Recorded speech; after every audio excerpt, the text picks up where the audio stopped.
Hey everybody, Objectively Dan here.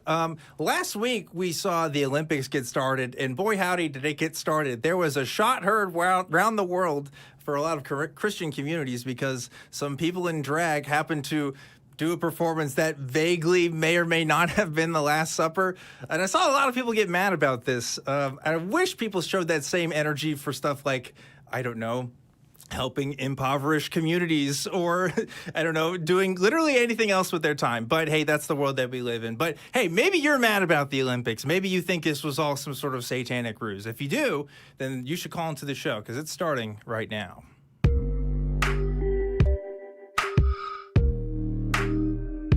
Hello, everybody, and welcome back to another episode of Truth Wanted. I am your host, Objectively Dan. This is the live call-in show that happens every single week, Fridays at 7 p.m. Central Time. We talk to people about what they believe and why. And if you'd like to call us, you can do that now. Lines are open. It's 512-991-9242, or you can call through your computer at tiny.cc/calltw. Truth Wanted is a product of the atheist community of Austin, a 501c3 nonprofit organization dedicated to the promotion of atheism, critical thinking, secular humanism, and the separation of religion and government. And every single week, I always have a special guest. This week is no different. It is Tim Whitaker. Tim, welcome to the show.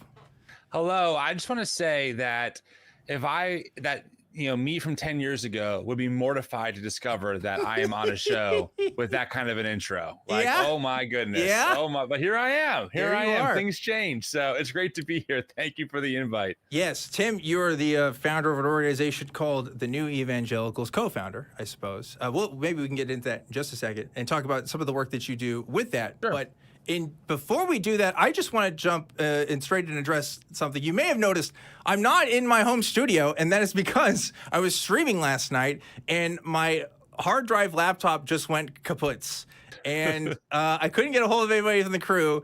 We had to kind of put something last minute together here in the studio. You guys know we haven't been doing the studio shows as much, pretty much since COVID. But we got something together here, so that's why you get to see the nice fancy camera with the fancy mic. It's nice being in here. Yeah, people will be able to come at any time they want as long as we have events going on. Right now, we have a game night that's happening here. So check it out. If you guys are in the Austin area, you want to come to the studio, you can watch this show live. Like, you absolutely can. And any of our other shows, as long as they're, happening at that time. I want to jump straight into our comments this week, Tim. Ooh. Apologies for that, folks. Technical difficulties happening right now, but that's okay because we're going to move on. Now, I want to jump straight into our comments because I think we have a lot to talk about, you and I. And so I just want to get this part done out of the way so we can get to the meat of it, okay? So last week, you guys are always asking you questions on our We Want the Truth segment, right? Last week, we asked you what not to do in a haunted house, okay? And these were your top 3 that we picked. Number 3 comes from Rogue Show, who said, what not to do at a haunted house is faking shrooms dressed as Mario. Yeah, that's probably true. You probably don't want to do that. Yeah, I don't know. I feel like the joke about Mario taking shrooms kind of beaten to death at this point, but you still shouldn't do it. I agree with you on that. Number 2 comes from Janet Star Child, who said, what not to do in a haunted house, team up with Shaggy and Scooby-Doo, which... That's interesting because I feel like that's exactly what you want to do in a haunted house, right? Like, wouldn't you want to be with the folks that are going to survive by the end? I don't know. I mean, they solve the case every time. That's what I'm saying. That's a safe bet. Yeah.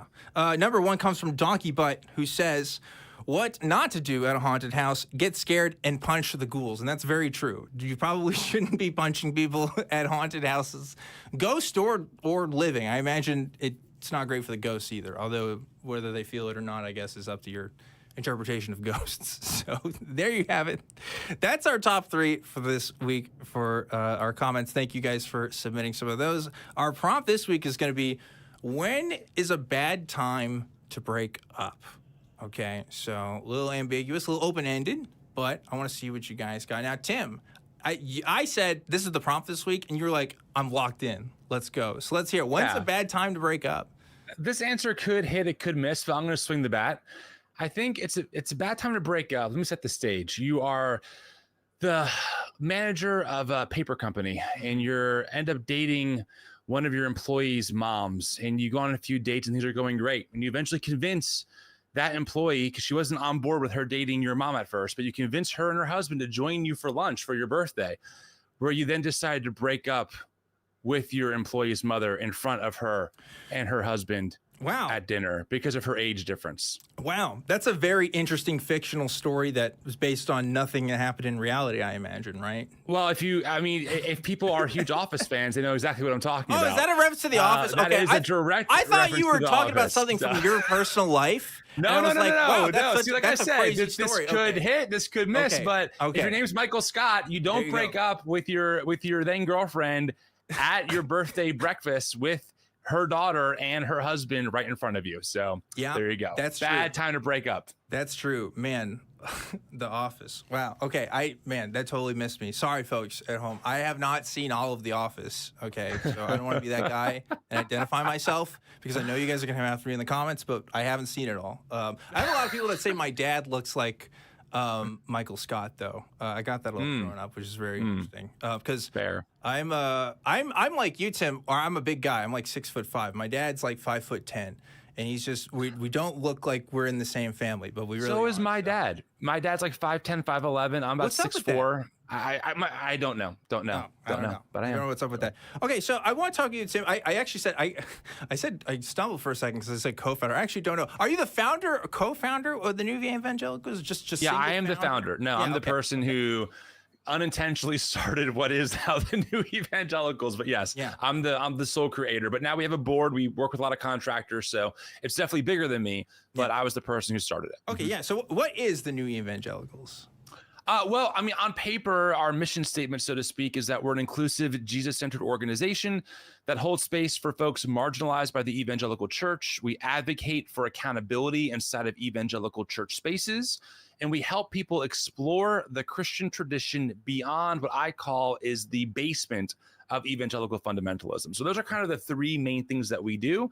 And we're a digital-first nonprofit, so most of our content is all online: podcast, YouTube, Instagram, TikTok, etc. And we have a really amazing community as well, about almost 9,000 people on our Facebook group, and we have a private map you can log into, see who's in your area. So it's been very cool. But that's what we do in a nutshell. Yeah, and long-time listeners know this. It's been a little minute, but yes, we do feature Christians on this show. I don't know why. It's just been a while since we've done it. I like having interesting guests on with great perspectives. And Tim, I will say this personally, I'm a great fan of your work. I think what you do is really, really awesome. And I want to talk to you about some of the stuff that you do because I think we have a lot of shared interests, I would say. One of them being the focus on Christian nationalism that's been happening, and particularly, obviously evangelical America kind of influencing politics as a whole, right? At the atheist community of Austin, we're not big fans of that. You're not big fans of that at your org, I imagine, right? Mm-hmm. Yeah. So no, I mean that is, well, just to be clear, obviously we understand that people are going to advocate for policies based on convictions and worldviews. I understand that, and certainly in a pluralistic society, I don't want to take away the rights of anyone to do that. However, Christian nationalism and evangelicalism right now, they want to do that. They want to privilege their rights at the expense of everyone else's. And so that's the problem. It's one thing to say, hey, here's how we want to live as a human or as a church, but then to demand that the rest of society adhere to these views and perspectives, especially around religious identity and the morality that comes out of a very, I would argue, unhelpful understanding of Christian theology and the Bible. That would minimize the rights of our neighbors. That's when things become problematic for us. Yeah, for sure. And how is your organization approaching that? What are they doing? You mean as far as what? As far as combating it, or yeah. What's your focus? I mean, I know I'm prompting you to say, but I know you do videos and stuff and talk about the subject. Yeah, I mean, we Christian nationalism right now, it's one of our most talked about things because we truly believe it is the greatest threat to democracy that we currently face. There are things and organizations and people working behind the scenes. And by the way, just so your audience understands, and I don't know all their background, but if you think oh, this is so new, then you're mistaken. This is actually the fruit of what's been sown for decades behind the scenes with groups like the Moral Majority in the 80s and Jerry Falwell. We're simply reaping the fruit of decades of networks and billion-dollar funders that have built to what we are now. And so, so Christian nationalism for us is a huge focus, especially because as Christians, we believe that we have an obligation, because not only do we think it's ethically correct, but because Jesus and parts of the scripture tell us this, to hold the church accountable first, to get the log out of our own eye before we take out the speck out of our brother's eye. And so when we see Christians weaponizing the Bible and using it as a tool of oppression instead of a weapon of oppression instead of a tool of liberation, and we see Christians advocating for things that would not be loving towards their neighbors, but instead marginalizing their neighbors, we feel like we have an obligation as Christians to say, absolutely not, this is not okay. And we have to resist you for the sake of the well-being of all of our neighbors around us. Yeah, well put, well put. So there's obviously a lot of, I would say probably the majority of people who watch the show are broadly secular, right? Whether they're atheist or whether they're agnostic, they don't, need to identify themselves in any way possible. But, Christianity for most people here is a sore spot. So when I have a guest like yourself on there and you're talking about, hey, we need to stop all this stuff. And I'm like, yeah, I agree. We need to stop all this stuff. They might be confused because there's some people that think that, hey, this is the fault of Christianity, right? Isn't this why we're seeing this, is because this is like fundamental to Christian beliefs in some way? What would you say to someone who maybe has an opinion like that? Well, like any religious tradition, it's more complicated than just what one stream is advocating for. Now, to be very clear, in the American context in 2024, in particular, white evangelicalism has dominated our understanding of Christianity, broadly speaking. And there's all kinds of reasons for that. And so I don't fault anyone who thinks that because of what they've seen by American Christians, broadly speaking, who are usually known for being homophobic, very anti-choice, etc. I understand why some might think, well, this is what all Christianity is. But that's also not a fair perspective, because Christianity, like any other religious tradition, is really a house with tons of rooms. And I get that right now we're kind of in the basement of this house, and it's stinky and moldy and it's doing a lot of damage. But there are beautiful parts of the Christian tradition, even including in the American context, that actually have done a lot of great things. And I've worked to push for the rights of all their neighbors, both historically in the early Christian tradition, but also all throughout the 20th century. I mean, it would be a disservice to discount the work of someone like James Cone, the father of Black liberation theology, who really turns it on its head and says, no, God is on the side of the oppressed. And because as a Black American, we're in his context, he's experiencing lynchings happening. He goes, that's where Christ is. He wrote a book called The Cross and Lynching Tree, where he says that every time a Black person is lynched, it's like we're crucifying Christ. And that's a powerful belief system, right? So again, that's a very Christian thing. But in our context, it kind of goes under the radar because white evangelicalism steeped in fundamentalism and bigotry is kind of the dominant and most loud and vocal and arguably powerfully funded expression of Christian thinking. Yeah, and let's talk about that. Why has that been for the last few years? I know this is something you've studied quite a bit, and you talked about it on here, but in your take, what's been the reason why, for example, like white evangelical Christians are reliably voting for one particular party over another? Is it something in the culture? Is it something in just the conversation? What do you, in your opinion, why has that been the norm for the last decade or two? Longer than that. I mean, I'm going to condense a lot very, very briefly, just for sake of time. Some good books on this, by the way, would be Jesus and John Wayne by Kristen Dumais. Plenty of other books out there that have documented this tradition. If you want a real thick read the book The Evangelicals that will go through this. But essentially, what has given birth to our cultural moment is evangelicals, broadly speaking, in American tradition, were not very politicized up until really Jerry Falwell, the founder of Liberty University, gets on the scene. And he kind of shifts his perspective from Christians are not called to be political, we're just called to save souls, to then be changing his students saying, no, Christians have to get political. And people think that it was because of abortion that radicalized the moral majority. That's actually not true. Their story is desegregation is what got Jerry Falwell and others like him to get politically active. They were afraid of losing the ability to keep their white children away from Black children. And it's shameful and horrifying to say, but this is actually the reality. I mean, there are documents you can read, his sermons, etc. So this was what starts private schools being started. The idea of, well, okay, if we can't go to government schools with just white kids, we'll start our own private schools where we can kind of keep things segregated. So this radicalizes Jerry Falwell. Obviously, over time, the notion of segregation falls out of vogue. And so they're looking for new political rallying cries, and abortion with their base tended to really hit.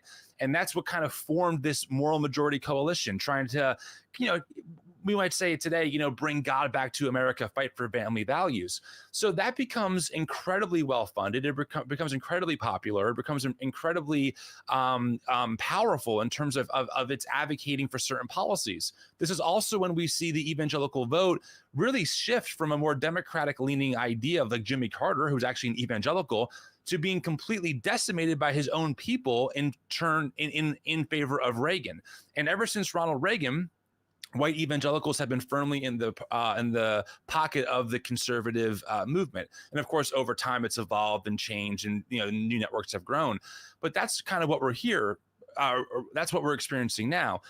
But to be clear, that's not how it's always been. In fact, early evangelicals, especially with the early Wesleyan tradition, were actually, they were some of the first abolitionists, the first white evangelical abolitionists. They were the first people to ordain women. Women would not take the last names of their partner in the name of feminism. So there's actually a very early, radically inclusive and social justice oriented tradition that goes way back in the day.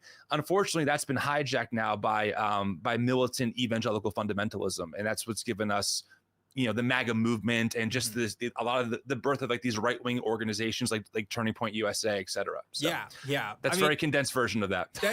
No, that's great. That's great. Yeah, we were literally talking before the show a little bit about like Bob Jones University, for example, being one of the last schools in the nation to let black people into their university, which is 100%. Weird because it's like, wait, aren't they a Christian school? But like, like it's segregation was a huge part of what got people going, I guess. I mean, yes. And now it's the same theology animating the homophobic movement, right? It's a sin to be gay. It's I literally have a Bob Jones sermon from the 1950s archived on my computer because you can literally insert queer for the word black in his sermon, and you would have the same exact arguments made today that we see. So again, I grew up as a white evangelical. I was homeschooled, so I grew up deeply embedded in this world. I didn't realize that. I didn't know that some of these arguments were just repeats of arguments that kept the races separate in the 60s and 50s, that argued for why black people were inferior to white people when race-based chattel slavery was a thing. I mean, it's the same theological structure. You're just inserting a new people group to other. And that's why it's so dangerous. Yeah. When I was in college, I went back home for a bit and tried to finish some of my school online back in Waco. And I didn't go to Baylor University, but I actually volunteered at the archive there. They have something called the Texas Archives. And so there was a lot of documents, particularly from the 50s and 60s, that I was looking at. And I remember having the sermons and having like the newspapers and all of this stuff all about segregation, like in the 60s, for Baylor University, but also for the Christian community in general. Like we kind of think that, this was like a national issue, like across all groups of people, and it was, but like it was particularly virulent in the church. Like there was not a consensus that all blacks should be allowed in white spaces, right? Or in blacks and white churches or vice versa. Like it kind of blows my mind, and I didn't grow up with that understanding. I kind of grew up with the milquetoast, like, Martin Luther King Jr. came in and everybody solved the problem. We sang Kumbaya, and racism was over. That's why he was assassinated, right? Because everything was so great. He was so well loved by white evangelicals. It's wild to me. And to your point, by the way, again, a great book on this. It's a very easy read. The Bible Told Them So by J. Russell Hawkins. It documents with the receipts how white evangelical Protestants in particular were the most militant group of people in South Carolina resisting integration from beginning to end. And listen, as a Christian, especially someone who was raised in the evangelical tradition, I don't necessarily enjoy having to admit or find out that my tradition was based on these things. But I was also taught in this world that truth matters and that we have to be able to deal with the truth. So if this is true, whether I like it or not, or to quote our favorite right-wing pundit, facts don't care about our feelings, I have an obligation right? To say, well, I have to own this and think about what other theology have I inherited that is building off of what was clearly, we can see now, most of us anyway, not all, but most of us can look back and say, oh, they were so wrong. Bob Jones was so wrong. Well, why are we not wrong now then when it comes to other people that we're tending to exclude, right? Yeah. So I totally get that. Yeah, and I know the point I always bring up is like, look, America's like still a Christian nation, right? You know, maybe not as like, I don't know, out on the streets as it used to be, right? But it's still there. It's still a very powerful force, if not growing, right? Why did it take so long for us to figure some of this stuff out, right? Like, why, if this was always in the Christian system, why do we have issues with it? And it's because there's always going to be people that are going to be, you know, interpreting the text and using it for, you know, whatever cultures or whatever, you know, personal beliefs they have, whether they be bigoted or not, right? So there's always going to be some stuff there. But on that note, actually, I think this is a good segue, because I think there's a lot of people that, I mean, you get this pushback quite a bit, that you aren't a real Christian. I've seen this on your Twitter. I saw it in a recent conversation you had with a certain Paul and Morgan YouTube channel. Those of you that know. So like, when people give you this pushback and say, look, you're not Christian because you have this pretty radical interpretation of the Bible, like what do you say to that? First off, it's not radical. It's only radical because of the current level of fundamentalism that we exist in. We really don't understand. Even evangelicals internationally think that evangelicals in America are kind of crazy. I mean, that like Michael Bird, he's a pretty technically conservative scholar. He's in Australia, evangelical, and he's often like, yeah, you guys are really far out there. So let's just start with this. Like this, my views of the Bible are steeped usually in scholarship. Now, I'm not a biblical scholar. That's not my lane. I don't have a degree in biblical scholarship. That's why I like interviewing biblical scholars, right? Because I want to know what's going on. But my views are only seen as radical by people who are militant evangelical fundamentalists. That being said, when it comes to this, there's a term that people use called, historic Christian orthodoxy.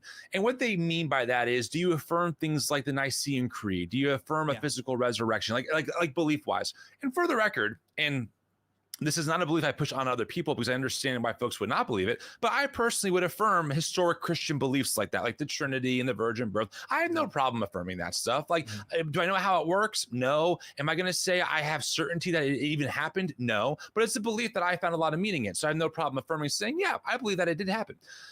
That's fine for me. So I actually am very much a historic Orthodox Christian, even by fundamentalist standards. But because I don't believe that being queer is sinful, or because some of my political views are more progressive, where I think, hey, I don't know, call me crazy, but when Jesus says take care of the poor, and we live in the world's richest country and we can't get affordable health care, maybe that's a problem, right? Somehow it's like, no, you're a Marxist, right? Which is, it's crazy. Yeah. So when they say things like that, I honestly, now I just chuckle. Because to go back to The Office, if you can't tell, I'm a huge fan. It's kind of like Michael Scott when he just runs outside and goes, I declare bankruptcy. You know, it's like, okay, like you can, I think Oscar's like, you can't just say that. He goes, I didn't say it, I declared it, right? And it's like, dude, you can say whatever you want about me. You can say I'm not a real Christian, but it actually has no bearing. There's actually no authority that person holds to actually be the one to negotiate or tell me if I am or if I'm not. And frankly, I'm standing on firm ground in the Christian tradition, no matter how you slice it, for many, many reasons. So I just kind of shake it off and keep moving, and I kind of chuckle and sleep just fine at night. Yeah, no, that's great. I feel similarly in the sense where it's like, look, if somebody says they're a Christian, they're a Christian, right? If they have ideas that are really different from what you understand to be a Christian, why does that matter? Like, you can't just accept the label for what it is? I mean, it's a religion of 2 billion people. You don't think there's going to be some people that have different ideas about what? And massive differences, right? I mean, the Eastern Orthodox, the Catholic, and Protestant Bibles are all different, Martin Luther comes along and the Protestant Reformation is like, you know what? Let's move these books of the Bible towards the end. I don't really want James in here. I'm not a fan of all these things that a lot of my tradition insisted or treated. And this, Dan, because I think we kind of grew up similarly. They treat the Bible like it was just beamed down from heaven to our hands, and like it never had any changes or meddling or no edits, or we've always agreed on what is canon. That's just not factually correct, right? So it is kind of funny watching some people be like, they really act like somehow they hit the lottery, where the God of the universe, in theory, I understand many people don't believe that, but for the Christian, right? If in theory the God of the universe spoke all things into existence and set everything up a certain way, and you just happen to hit the jackpot in 2024, come on, just think about the logic of that. It's ridiculous. Yeah, I agree with you there. I think it's obviously, my thoughts because I think we think the same probably on that part. But moving on, though, I think speaking of interpretations, here's another great segue. I think your work, focuses a lot on marginalized communities, and in particular, the harm that's kind of happened in evangelical spaces, which I find to be very interesting because a lot of folks who are fans of this show, have been harmed in evangelical spaces. And there's, that's out there. That's a thing. But, seeing that you're a Christian that's talking about that, I think that that's kind of interesting because a lot of folks say, hey, well, you have to be, it's the atheists that are really hating on other Christians here. It's the atheists that are going to be calling themselves out. But I see you as somebody whose entire career at this point is calling people out and is saying, hey, look, let's talk about the harm that's being done. Let's talk about the elephant in the room of what's happening here. Not only as a culture, but also theologically, right? Interpretations of Christianity. So what's been your inspiration for that? What's been your focus? Why has your focus been on this particular issue? Because I give a shit about the church. I'm actually a huge believer in the idea of church. I'm a Jesus follower, and I want the church to do better. It is really the way my mind works. I go, why wouldn't we be the most critical of our own institutions? Why wouldn't we be? If the claim from the Christian is that we represent Jesus, who most Christians believe is God embodied, God in the flesh, and that we have an obligation to be like little Christ, to follow the teachings of Jesus, to love our neighbor better, why would we not want people that are doing harm, who will not repent for the harm? Why would we want to give them a pass and pretend like somehow they're above it? Right? It doesn't make any sense to me that the math isn't mathing. The teachings of Jesus to me are pretty clear to, I think, anyone who reads them. Love your enemy, take care of the sick, clothe the naked, etc. It's this is pretty standard stuff, guys. It's not that hard. And for some reason in my tradition, a lot of it comes down to protecting powerful institutions and pastors who, we're not talking about, a pastor, like you said, fuck in a meeting one time and was angry. Yeah. We're talking about pastors like Robert Morris. I'm not sure if your audience follows that story from last month. He's I think his church is the largest church in America. And it turns out that when he was 21, he S8'd a 12-year-old in the 80s and covered it up. I'm like, dude, this is not something to cover up. This is amazing. What is going on here, right? Of course, this is the same guy who sat on a former president's faith advisory council as well. You're just like, what is going on? Why did we cover this stuff up? So to me, it's obvious that if a pastor claiming to speak on behalf of God, and that's a very powerful thing, right? The God cards you're really appealing to authority. It's about hierarchy and authority. Yeah. So for a pastor to sit on a stage and be like, I'm telling you what the God of all creation says from this book, that's a huge amount of trust. To find out that in your early 20s, you S8'd a 12-year-old and covered it up and lied about it, and now you're the pastor of a megachurch? Are you crazy? What is wrong with you? So for me, my harshest critiques are to those people. And frankly, I would argue as a Christian that Jesus's harshest critiques were for the religious elite of his day. They weren't for it wasn't for the woman caught in adultery, so to speak. It wasn't for the person who was cast to the side. It wasn't for the leopard. It was for the religious elite of his time who were causing damage. So to me, I find myself actually being as Christian as I possibly can be by doing this. Whitewash tombs. Whitewash tombs. Yeah. The Bible's clear or something. I don't know. Yeah. Is that what they tell you? Well, I'll tell you this, though, Tim, because as someone who doesn't believe anymore, there are Christians who have told me to my face, I will be going to hell. Right. So they told you that. There's people that will did. Tell me that, hey, I'm the bad guy here still, right? Even though I feel like, at least in my work, I think I try to do the same thing as you, right? I want to be able to call out these institutions that I grew up with, right? Well, here's the crazy thing. Yeah. And this is where it gets real kind of, it's a fun thought experiment, but Soren Kierkegaard, an amazing philosopher back in the day, he argues, I saw someone make a face on the screen over there behind the scenes when I said Soren Kierkegaard, but he makes the point, though, that he says, who's the real Christian? The person who professes faith in Christ and does none of the teachings of Christ, or the person who might not believe in Christ but does the teachings of Christ? Who's the actual Christian in that scenario, right? It's like, that's very thought-provoking when you think about it. Because, again, to go back just to Christian theology, Matthew 7, Jesus is pretty clear that those who do the will of my Father enter the kingdom. not those who believe the right things about Jesus, right? So you can make a really strong case for the idea of like, well, who's really the Christ follower in that scenario? The person who's lying about essaying a 12-year-old when he was in his 20s and building up his own power and privilege for himself, making millions of dollars off the backs of broken theology, or the person who spends their life with the poor and the marginalized and fighting for the liberation of the oppressed and loving their enemy. Like who's the actual Christian in this scenario, right? So you can think about it like that too. Like it kind of flips the whole thing on its head.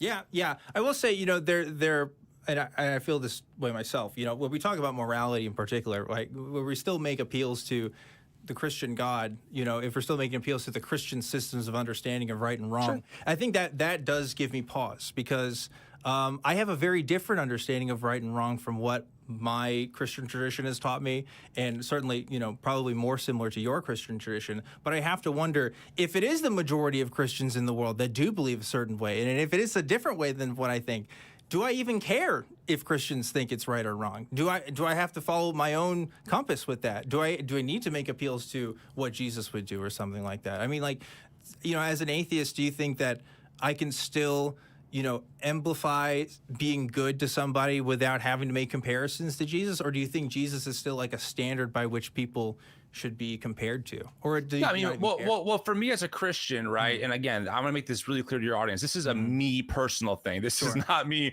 telling you or your audience how you have to think about your morality. Clearly, and we know this, philosophy, culture, theologies all shape so much of how we understand these things, also personality, etc. But for me, if I feel like if I'm going to claim to be a Christian, a little Christ, then my standard has to be, at a minimum, the Sermon on the Mount. You know, my friend Tripp Fuller, he's a great theologian, process theologian, great stuff, like real out there stuff, but I love it. And he goes, can we at least believe as Christians that God is as nice as Jesus? It's like, yeah, I can vibe with that. But to your point, Dan, like, no, like that's not your standard because you're not claiming it to be your standard.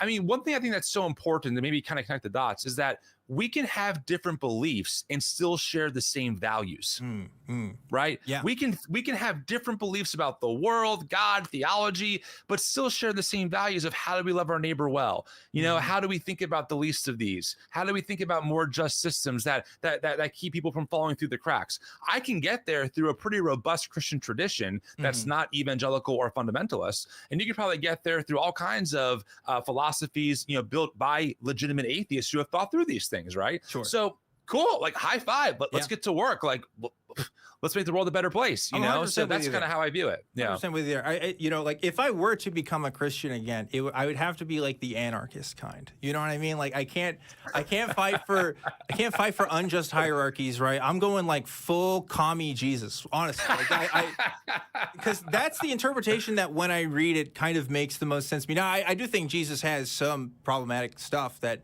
you know, maybe we won't get into that here, but like, you know, you can't challenge me, Dan. You can't do that. I just, you know, like the whole, for me, Christianity, if we were to talk about it as an ethical system, right? Yeah, I'm so curious. I don't care about Jesus at all. To me, Jesus was a cult leader at the end of the day. He was a guy that led other people and to his own beliefs, and he told people he was God. In some ways, I think it's like David Koresh. He's just a guy who has these followers that follow him to his death, you know? Now, now I don't think that obviously, you know, Christians aren't good people, or that they don't do good things, or that they don't interpret their morality in a way. But like, I don't need Christianity to tell me how to be a good person, right? I don't need Jesus in particular. I mean, there's so many books of moral philosophy, right? Most of moral philosophy in the 20th century, at least, is a lot of, I don't want to go and say most, because I actually have no idea, but a lot of it has been written by non-Christian people, right? Non-Christian people have contributed so much to that field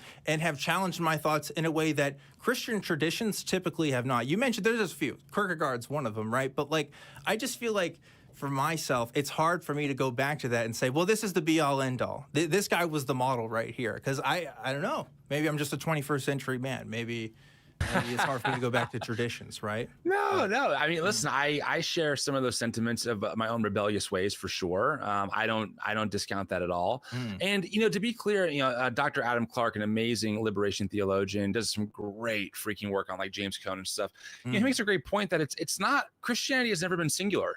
It's Christianities. You know, exactly what Jesus are we following here? Because I'll tell you, the Jesus of Christian nationalism, I think, should be crucified and never resurrect again. Right. I don't want white AR-15 carrying. If you're too poor, just work harder. If you can't afford healthcare, that's on you. Jesus. I don't want that Jesus. I don't think that Jesus is accurate. But to be clear, even this notion of a historical Jesus, we're still going off of 4 gospel accounts that are very complicated. We don't know the authorship of them. We don't have any of the original manuscripts. Like it's not lost on me. I'm aware of all of that, like completely, you know, and we're all interpreting as best as we can all kinds of things. And as Christians, we're not excluded from that, right? We're all trying to interpret, how do we think this Jesus person that we read about, situated in his context, would behave today, and how do we model that? Some of those theologies become pretty fucking harmful, right? Some of them lead to, and therefore, less gun regulation, thoughts and prayers. And some lead to no underground railroad, because we're fucking destroying this oppression of enslaving Black people, right? So like that's, think about it that way, where it's like, it's for me, not for anyone else, but for me, it's what Christianity am I participating in? What Jesus am I following? And I think for a long time, I was on the path without knowing it to following white savior, supremacist, colonizing Jesus. And the more I think about it, the more I'm like, I think I want liberation theology, decolonized, you know, Jesus living under the empire as a minority Jesus. And now what do I do with that theology, right? Especially as a white person born in America, who the system is built for people looking and act like me. So what do I do with that privilege, right? So I think that's, for me, a much more robust way of thinking about my Christianity, how that leads to my moral outcomes, and then how I work with other people to find the common good for the sake of all of our neighbors. Thank you for that perspective. That's very great. You're welcome, Dan. And on that note, actually, I'm getting notes here saying, hey, we need to get to calls because we've been talking for a while here. But I love talking to you, Tim. I knew it was going to be a great conversation, and I think it's been awesome so far. But real quick, I have some super chats that I need to get to. One is from David Haxor, who gave $2 Canadian. Thank you for that. Kelly Laughlin gifted 5 Truth Wanted memberships. Thank you so much for Kelly on that. David Haxor, I guess in competition with Kelly, gifted 10 Truth Wanted memberships. This has been like a recent ongoing joke now where the two of them are trying to out-donate each other, which is really funny. I love that. And David Haxor gave another $2 Canadian saying Christian love. No other message there. I don't know what you meant when you said that, David, but thank you. That's funny. We got a couple calls here that some folks that want to talk to us. You ready to talk to some people? Hell yeah, brother. Okay, cool. How you feeling so far, Tim? You liking this? You said dude. I love you were it. like, what? This is the atheist show? Like this is the wow. You're like looking up stuff beforehand. It was really funny seeing that reaction. I'm ready to go. Okay, cool. So before we get to our callers, I have to thank the patron of the week, because every single week we always give a shout out to the folks at Patreon that donate to the show, and every week I always give a shout out to one particular patron. This week's patron of the week is gonna be we got a different setup, folks. I can't see what's on the screen there. It's like backwards. I don't have it in my notes. Skeptic Cody is what I got. Thank you, Skeptic Cody, for becoming patron of the week. Thanks for reading that for me. Appreciate that. And thank you to everybody that donates. Thank you for everybody that donates to the show. You guys rock. And I'll go ahead and do another quick announcement here since we're a little bit into the show. But it'd be great if I actually had it ready. Back Cruise fundraiser is happening really soon here on August 24th. So in case you don't know, we are going to be hanging out at the river here in Austin, talking to some of you guys. It is a meet and greet event. So we still have tickets open for that. So come get your ticket if you haven't already. We don't know when it's going to be sold out. But there's only so many people you can fit on a boat. So definitely check out getting your tickets if you haven't already. I'm going to be there. Jimmy Jr., Secular Rarity, J. Mike, and Forrest Valkai, and a whole bunch of other folks from the ACA will be there. So check that out. Just so you're aware as well, in case you haven't seen already, we are accepting Super Chats. And we've got a new system where we've got them displaying on the air there. So if you want to get your Super Chat on the air, go ahead and donate, and we got a little graphic for it. So thanks to everybody who donates there. And I'll do these two real quick. We do have merch. If you go to tiny.cc/merch ACA, we got the T-shirts, hoodies, mugs, hats. If you want to rep the Truth Wanted brand, I'm going to see if I can wear some Truth Wanted merch on the Back Cruise next couple weeks here. And last but not least, I have to thank the wonderful, amazing crew that help make this show happen every single week. If you can go to that crew cam, boom. Got some folks in the studio today. That's a nice setup. Look at that. A nice little setup. Yep. And some other folks online. Thank you, folks. Thank you, crew, for being on the show and help make it happen. Okay, great. Let's get to some calls here. We got some interesting ones. Where do we want to take this conversation? Wherever you want, bro. Man, this is going to be really interesting. Folks, if I don't get to you quite yet, stay on the line and we'll get to you. But I'm going to talk to, let's go with Nancy first. Nancy from Nevada, you're live on Truth Wanted. What's up? Well, hi, Dan and Tim. Not familiar at all with Tim. You have a Christian guest on today? I know, Nancy. I know. It's been a minute. We used to do this. We did this a little bit more, but yes, Tim's a cool guy. So, he's got a seat at the table. Oh, I was watching the wrong show. That's right. That's right. Well, let's see what he says to your call here, because you said you want to know how to talk to somebody who claims to have been faith healed. Not exactly. Yeah. Okay. Yeah. I'm trying to work with the delay. I belong to a discussion group with people of diverse religious viewpoints, and we've started inviting guests. There's a guest who's been invited who has gone, I don't know if I want to say the name of the country, that he went to do missionary work. And according to the person who invited him, the missionary claims to have seen firsthand 2 incidents of faith healing. Okay. Yeah. Now, I haven't talked to this guy yet. Yeah. Yeah. And is it just like, their limbs grew back, or what's the claim here? What are they saying happened? According to Michael, the claim is one was a deformed hand that was healed. The other was what sounds like cataracts. Okay. He said roomy eyes. Yeah. When I was a Christian, I remember a girl from my college group coming back. She just went to, I can't remember exactly where, somewhere in South America. And she had made the claim that, somebody was able to get their back fixed from a faith healer and stuff. And it's funny how the faith healer stories seem to happen on mission trips. There's a lot to be said about, mission trips in general. I'm really curious, Tim, on your take. Are you pro mission trip? I want to know this now, because that's going to affect. Overall, no, they are colonizing missions at this point. We're on the same page there. Great. Fantastic. So when we talk about faith healers, what's your take on this, Tim? You pro faith healer? Sorry. Well, is that Nancy's question? I don't want to answer Nancy, her question. I think Nancy wants to know how to talk to somebody who claims they had a faith healing experience, right? Because I think you would agree that there's definitely shysters, right? Yeah. I can't hear Tim's audio at all. Oh, okay. We'll see if we can fix that with the crew here. We got a couple different things happening here tonight. But yeah, let's while they're it's demonic oppression, bro. You brought the heretic in here. Let's talk about that though, Tim. Do you think that faith healings happen in the modern day? Obviously they are depicted in the Bible, and I don't know if you literally believe that they happen then or not. But do you think that something like a deformed limb growing back? Do you think that happens right now? Okay, I'm going to be one thing I don't do with anyone is I don't bullshit people. I don't play to audiences to make them feel comfortable, and they can take it or leave it. Here's how I view this. Overall, the faith healing, mainly out of the charismatic Pentecostal movement, I find overwhelmingly garbage, trash. Okay. For sure. However, and this is very important, okay? It's very important to me that I don't become a European colonizer again by telling other cultures and people groups how they've experienced their own understanding of spirits, the world, and healing. Meaning, if someone is overseas in some other country where the whole paradigm is so different and they see something that they believe really happened, I don't make it a point to be like, well, let me just prove it to you. I go, hey, that sounds like a really powerful experience. I just kind of hold space for it, Okay. What am I going to do? Say, sorry, even though I wasn't there, let me tell you why you're freaking wrong. Because my Western intellectual, enlightenment view has to definitely supersede yours. We can repeat supremacist ideas all over again sometimes, I'm afraid.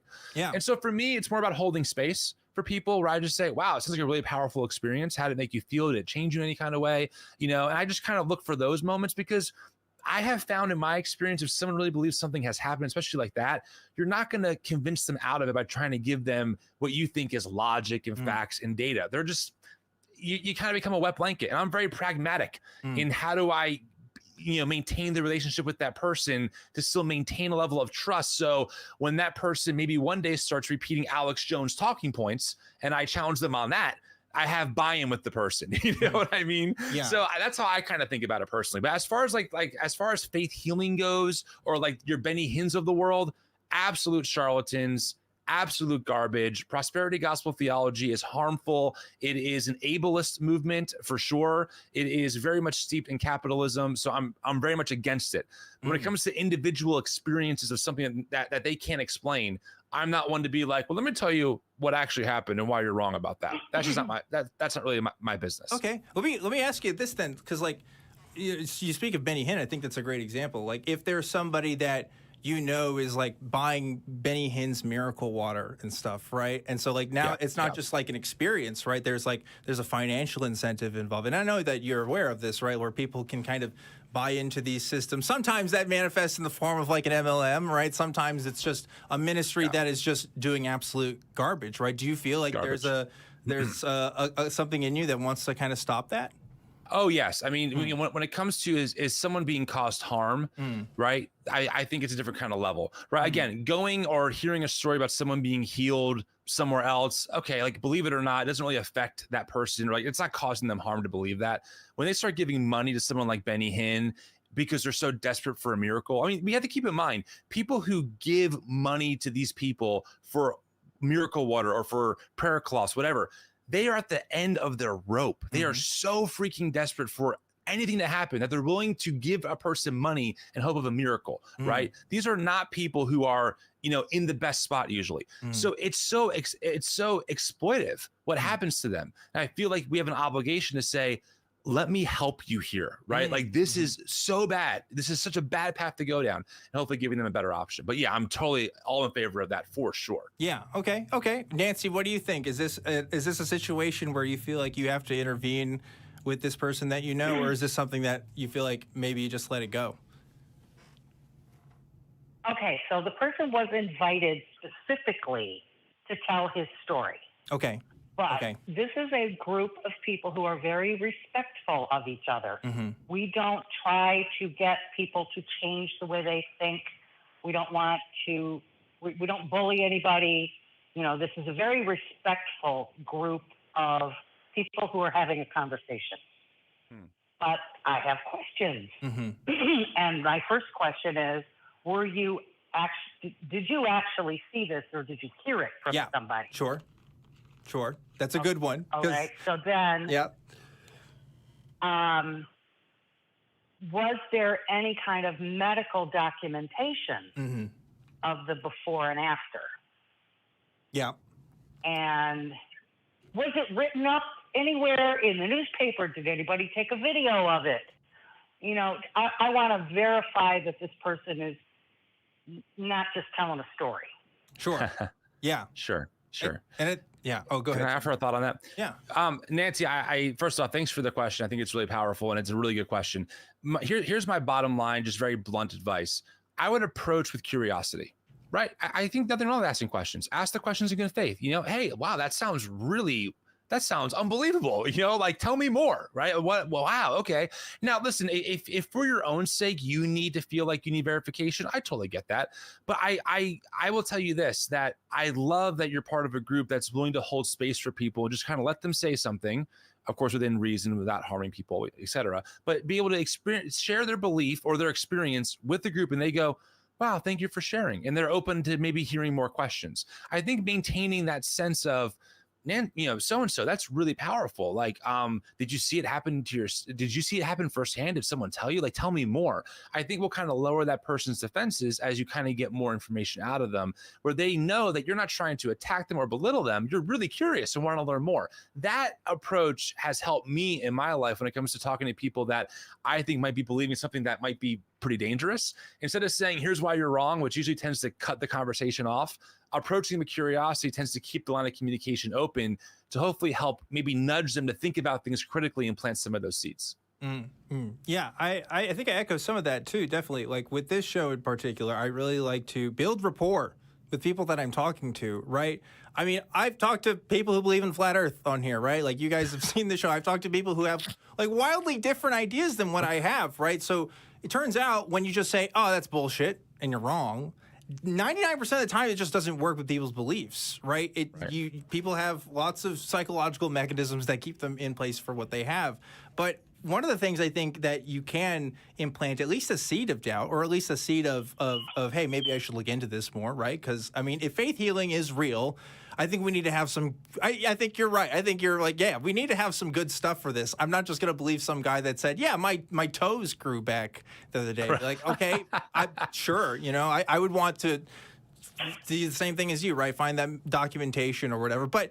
That's because you and me, Nancy, probably have a different epistemology from other kinds of people, right? We are interested in verification. We're interested in knowing. We may trust the sciences as something that can give us an idea of truth. And not everybody has that same epistemology, which is one of the reasons why I advocate for street epistemology, right? This idea of exploring people's beliefs, not just for the sake of, I don't know, content or whatever, just what's the root of it, right? Like a lot of my Christianity, for example, came from the culture that I grew up in. But you don't just go to somebody on the street and say, oh, you're just a Christian because you grew up in America, right? Like that. No, there's a lot of complex interplays here. So I would encourage you, again, don't leave it to just one thing if you're talking to somebody.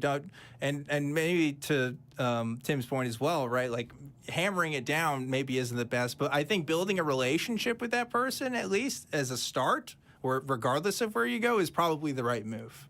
So I don't know. That's us talking for a long time, Nancy. What do you think? I think that was helpful. I'm the only atheist in this group, but there's agnostics, mystics, Buddhists. I shouldn't say plural. Two Christians and one person who doesn't actually say, but he's very curious. Yeah.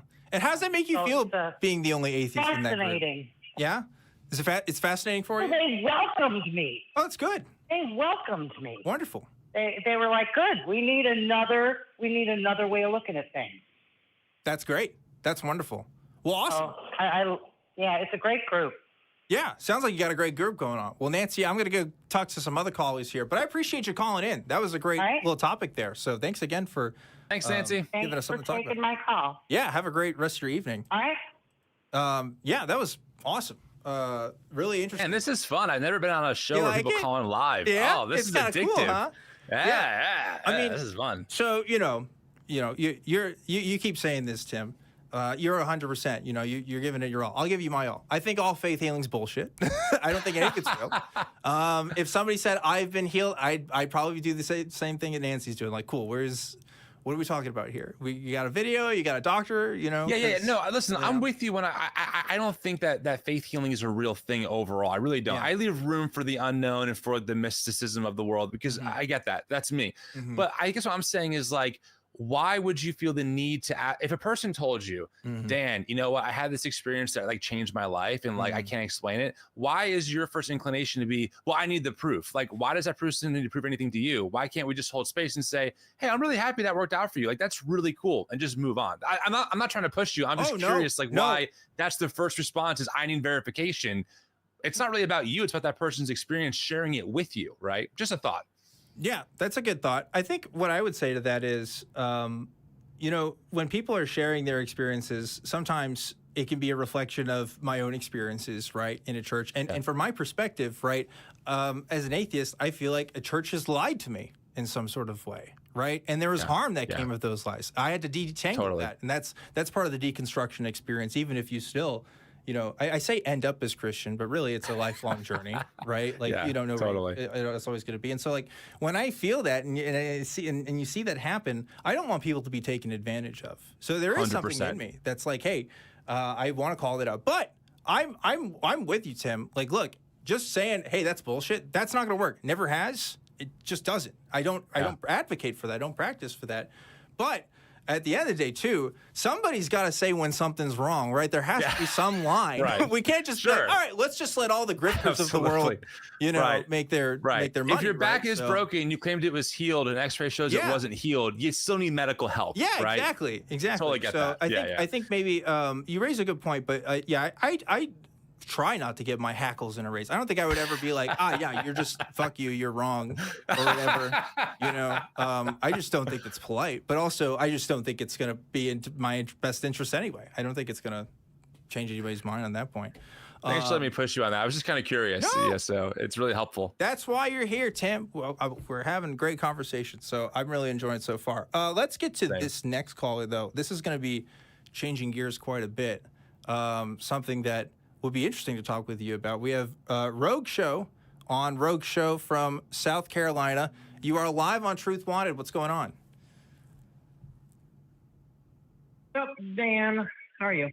Doing good, Rogue Show. You want to ask me about veganism, right?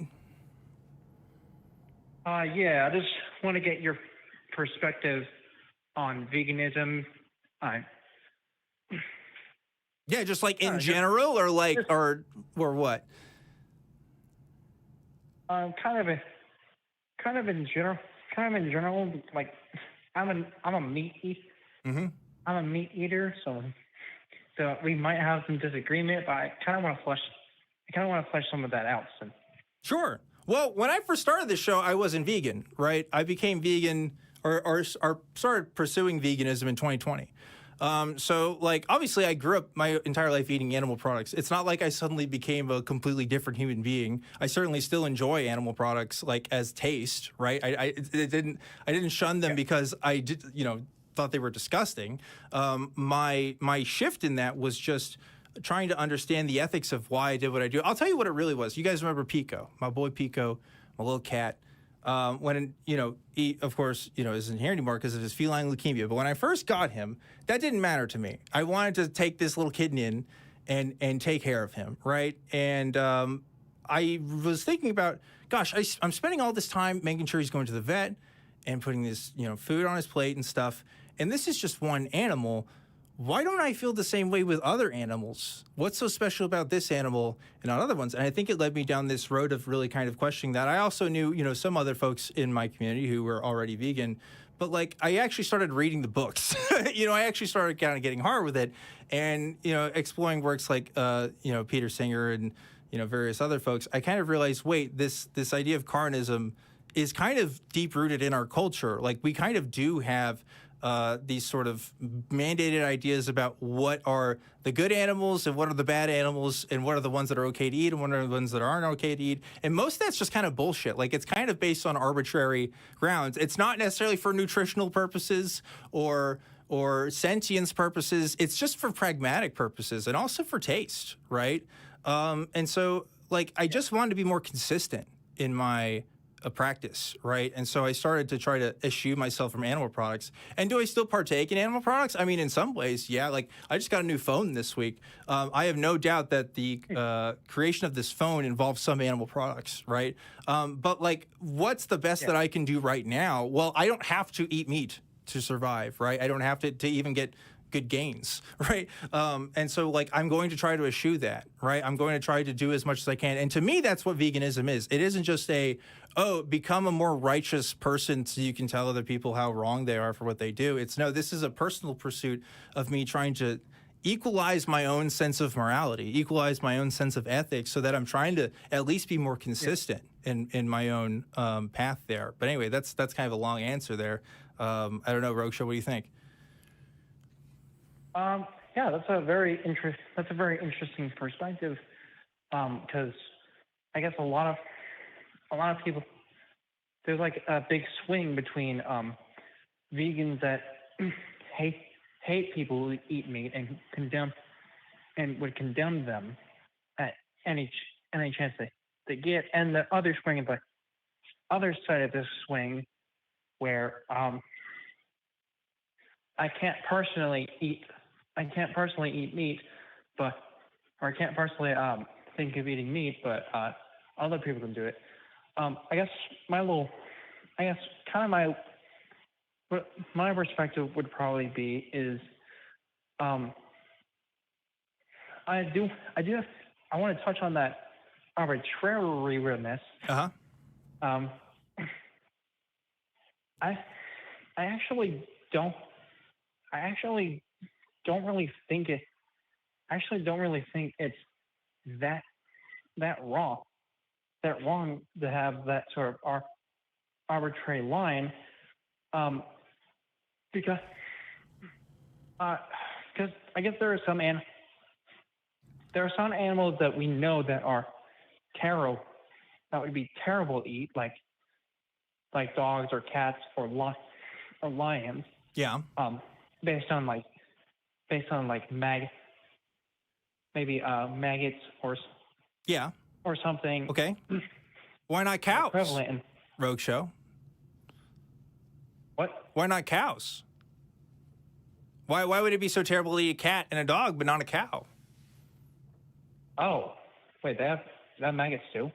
No. Forgetting the maggots thing, right? Let's talk about the thing about the modern animal agriculture, right, is that they have, first of all, it's not the most sanitary thing in the world, right? There's always going to be risk of outbreaks. In fact, COVID-19 is very likely and has been, and this isn't absolutely known, but it has been suggested that it's the result of an animal outbreak, right? So, there's all kinds of stuff that happens every year with diseases and stuff that people do get from animal agriculture. And I don't think that, that's helping meat eaters in any sense of the word. That's going to happen regardless of what animal you eat, right? There's always going to be pretty much a risk of, parasitoic, I think that's what it is, sort of risk there. But regardless of that, let's say that every animal that we eat, there's no risk of disease by eating them. What then becomes okay for some animals to eat and not other animals?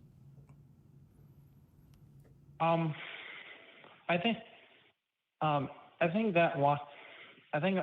gonna have to bite the bullet and say then maybe we can consider sort of lengthening that line. Like say if your lifestyle is you have to hunt and gather or grow vegetables or both to survive, then it would be more advantageous to not only kill the prey but also the predators. I guess. So you're saying there's some sort of evolutionary reason as to why we should eat animals? Because we're worried about, I'm not worried about lions trying to eat me, right? So, or bears, or for the most part, right? So I don't know. I live in 2024 in Austin, Texas. So, my experience with that is kind of different. So I guess I'm not sure what your point there is. My point is, my point is, I think the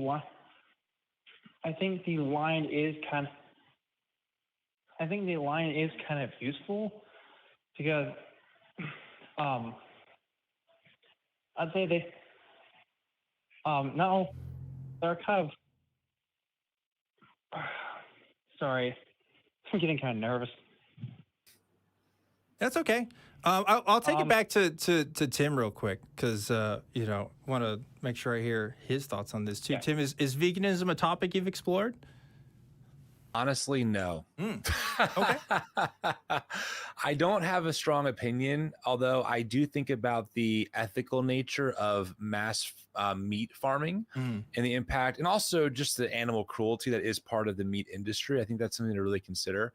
But to be honest, most of my headspace is so focused on Christian nationalism and reading 900-page playbooks called Project 2025 that I just have not given this particular topic a whole lot of thought. Totally fair. Yeah. Interestingly, I think that there's argument to be had, and I'm not the first person to point this out. I actually got this from some of the stuff that I've read. From Christianity also having an interesting relationship with the hierarchy that we view animals. So most religions in the world, right, like the big ones, have predilections about what you can and can't eat, right? Judaism is a great example of this, right? And also Islam. But Christianity, we kind of eschewed that a little bit.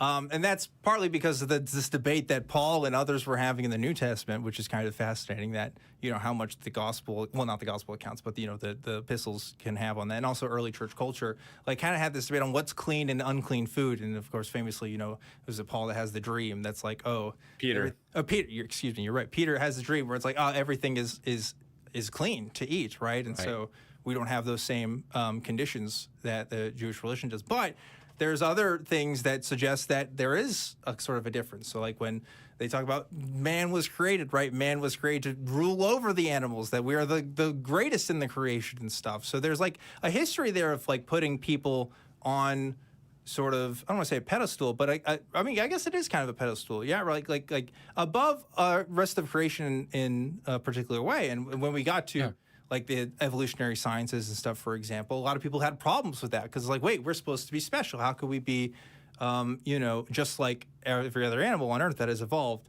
So I don't know. There's something to be said about that observation. But I guess, I don't know, the point I'm getting to with all this is my reason for veganism is truly just to fix my own sort of morals, fix my own sense of ethics, because how can I just arbitrarily say, yeah, I really like cats and I really like dogs and I think they should be protected, and if I saw one on the street, I'd bring one in, but a guy who raises a cow is free to do it in these insanely horrific conditions and slaughter them and profit off of the trafficking of that animal, and I should just be okay with that. I just kind of feel like that's arbitrary, especially if it's a mammal who is just as intelligent and just as sapient as a dog or a cat, if not more so, right? Of course, I'm using cows as an example, but there's other animals that kind of express that too. So I don't know, that's a lot of thoughts there, Rogue Show. What's that? Offense, but not chickens. Well, I had to disagree. I think if you have a capacity for pain, right, then you suffer. Oh, yeah. Right? And that's what it is for me. The difference, too, is vegans are vegan for different reasons. Some of them do it just purely because they like the dietary benefits of it. I'm one of the vegans that are into it for the ethics of it. So your mileage is going to vary with it. But it's, you know, something that you have to sort for yourself. I certainly can't. I can tell people all day, oh, I think this is wrong and stuff. But, you know, unless you're convinced by my arguments, I'm not going to really move the needle. It's kind of like what we were talking about with the last call, right? So I guess I'm not one of the quote-unquote preachy vegans, but, you know, it is what it is. Yeah. I guess, so now since kind of the nervousness It's okay. kind of shaked off, I do think yes, I would definitely, if I would, I don't think could bring myself to personally kill a cow. And if I had to, it's like, I try to find a painless way to do it. Mm-hmm. But overall, I think meat because meat has a health benefit, like for instance, the Mediterranean diet has the main source of that diet is fish, and is considered to be a healthy kind of diet. Also, hopefully, if there's a sort of counter study, I would probably hopefully love to look into that. But I found something interesting at NIH that kind of took my piqued my interest, and it's that people who have eaten meat, or people who have eaten only meat products or animal products, report better moods, and report health, and report better energy. Yeah, I'll tell you this, better Rogue Show. energy. It's It's from the NIH. So I'm not trying to. Oh yeah, no. When it comes to people's anecdotal experiences with their own diets, I think you can find that with pretty much every single diet, right? I could show you just as many sources of people switching to a plant-based diet and how much better people feel and how blood sugar levels improve, stuff like that. The truth is, with any kind of diet that you do, there's going to be advantages and disadvantages. I'll be the first to tell you, there's disadvantages to a vegan diet. I'm not saying it's the perfect diet. Like I said, I don't do it because it's the most optimal thing. But what I lack in deficiencies, I make up in supplements, and finding appropriate sources, plant-based sources when I can. So, the thing is, when I was somebody who ate meat all the time, I wasn't really thinking about all that stuff most of the time anyway, right? Like, it's only when you become a vegan and then people start to, bring that to you, you kind of have to look into it a little bit more. But I do think I'm going to go ahead and let you go because I want to talk to some other callers here. But I'm glad that you brought it up, Rogue Show. I like talking about it personally. It gives me an excuse to ramble on about it. So if you do want to know more, I was kind of afraid. Don't be afraid. This is not a place to be afraid about it at all. Like I said, not one of those types, right? But I'm going to encourage you to read a book. There is one called Melanie, by a person named Melanie Joy. It's called Why We Love Dogs, Eat Pigs, and Wear Cows. And I think that book is probably a really good starting point with understanding the history of why people are vegan and why people are vegan in general, right? But I will let you go. Thanks again for calling in, though, and I hope you have a great rest of your evening. So there you go. Bet you weren't expecting a call like that, huh, Tim? I was not ready for that one. Yeah. I mean, it's a great question. Yeah. I just haven't given it a whole lot of, I have given it a thought, but I don't have any strong opinions right now. Still forming them. But I do think, Dan, to your point, you made some very compelling arguments that if you were asking me, I would say, I don't really have an answer for you besides I need to think about this and chew on it. No pun intended, of course. That's right. That's right. There you go. I get it. It's one of those things where I didn't start exploring it and didn't have a lot to say till I really started looking into it, right? And now it's like, well, now there's a disparity between my knowledge of it and everybody else. And it's like, kind of awkward for some folks because, I don't know, I'm just a nerd, I guess. What do? You just talk nerd about alert. Stuff you like. Exactly. All right, let's keep going here. All right, I think we're going to go ahead and take this call. We have, and maybe this will be the last one of the night, depending on time here. We'll see. We do have John from Canada who wants to talk to us. John from Canada, you are live on Truth Wanted. What's up? Hi, Dan. How are you? Doing good, John. Doing good. I see that you want to talk to us saying the Olympics are proof of God. And I'm very curious as to what you mean by that. Well, before I start, I just want to say that you've let yourself go, and you actually look like Wolverine from the X-Men movies. Damn, John. Anyway. Hey, listen, I get it. I haven't cut my hair in a little bit, but come on, let myself go. Just gonna dehumanize? I know. Jesus. It's not very nice, John. That's a red flag right there. You gotta be careful when you're talking here. All right. But anyway, I'll let you make your point. Go ahead. Okay, I apologize for that. Anyway, see, the proof of God's existence is that, as the Bible predicted, the world hates Christianity, God, and Jesus. And the proof that the Olympic Summer Games actually happened, they did that scenario with the Last Supper, trying to mock him, is proof of that.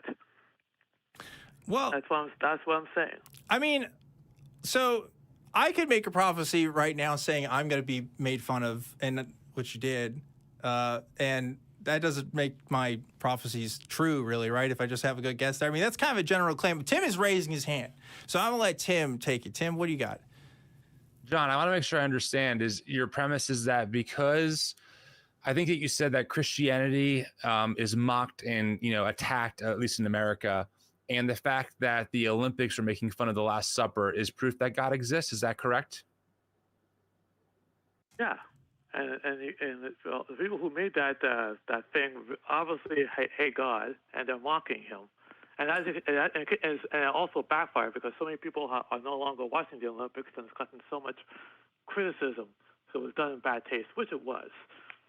Do you think it's possible? Do you think it's possible that Olympic opening ceremony actually had nothing to do with the Last Supper? Because if you watched it, I'm sure you saw the blue guy on a platter standing on a pile of fruit singing songs.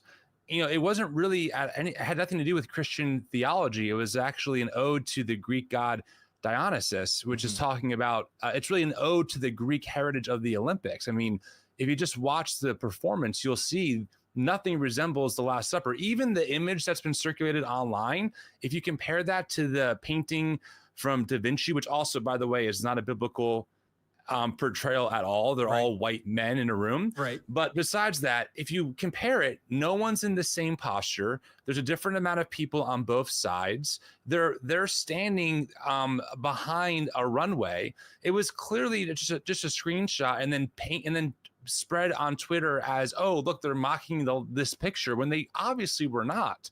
So I want to be open because data matters to me. So if you have other proof, I mean, even the Olympic person who organized this whole thing said they were not at all spoofing the Last Supper. It was completely an ode to the Greek festival and to the Greek god Dionysus. So help me understand what I'm missing here. Wow, I hope you really don't. I hope you really don't believe all that, because it's obvious that that's a mockery of Christ. But I just want to know, what is it? Wait. Towards Christianity? John, with all due respect to you, John, hold on, hear me out. Hear me out for 1 second, just 1 second. I am open to changing my mind if you can give me the data that would support the claim that you're making. So do you have evidence, like actual evidence, that they were mocking Jesus? Do you have evidence that the picture is representing the Last Supper? Do you have evidence that the Olympic organizers said, yes, we were taking inspiration from the Last Supper? Evidence matters here. Now, I'm not saying you can't think what you think. You can think whatever you want. But to make a claim that this is what happened when all the evidence suggests the opposite is not helping the case here. Hold on a second. Tabenami! Look, that it's obvious if you look at the painting and the thing, they look identical. But if you haven't noticed, they don't though, John. They don't. There's a blue guy in the middle of the stage. They won't do this of other faiths. It's only Christianity that's being attacked. It's only Christianity that's being attacked. True. It's not true, John. John, it's not true. John, let me give you some more data. In America, okay, let me give you some data points, and I'll tell you what. Let me give you some just straight up verifiable data points, and you can tell me how this proves your claim. In America, 89% of all people in Congress are Christian.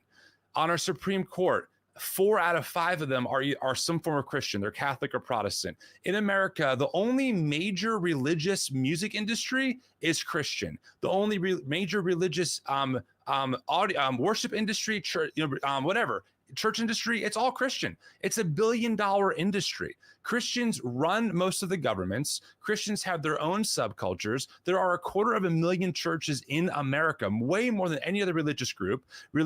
Christians are represented at the government level, at the Supreme Court. The only reason why there are so many bills fighting for anti-trans rights is because of the work of Christian billionaire-funded organizations. So I need you to help me understand, what exact persecution are you talking about in America? What? Like, give me the data on this. I'm open to hearing it if you can give me data. Give me numbers. At the Grammys last year, they showed an ode to Satan. At the Academy Awards, they showed a bull representing the Baphomet. Anyone who comes out as Christian is canceled. James Woods, a big-time American actor who's conservative, his agent dropped him. People don't want to touch him. People are leaving California in droves. During the pandemic, they said that it's illegal to go to church, but it's okay to go to an abortion clinic. And the fact that you guys have this show is proof of that. It's dangerous to be a Christian today. This show? Okay. The show Because that I'm talking to my Christian guest on, this show right now that's happening? Are you sure about that, John? I mean, we have a very, as the New Evangelicals, as a person, I have a very strong policy of non-dehumanization.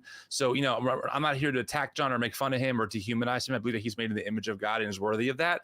But frankly, John, with all due respect, you're just so far off the mark, and you haven't given us any actual data besides really, and I mean this sincerely, right-wing talking points. I mean, even the idea of canceled, there are entire subculture industries like the Daily Wire that picks up up these actors, giving them lucrative $1 million deals. Charlie Kirk is a 31-year-old Christian who started an organization that's worth over $80 million a year and talks to presidents. Like, with all due respect, I just don't think you understand that Christians in America are not persecuted. They are, in fact, the most privileged group of people to exist in this country.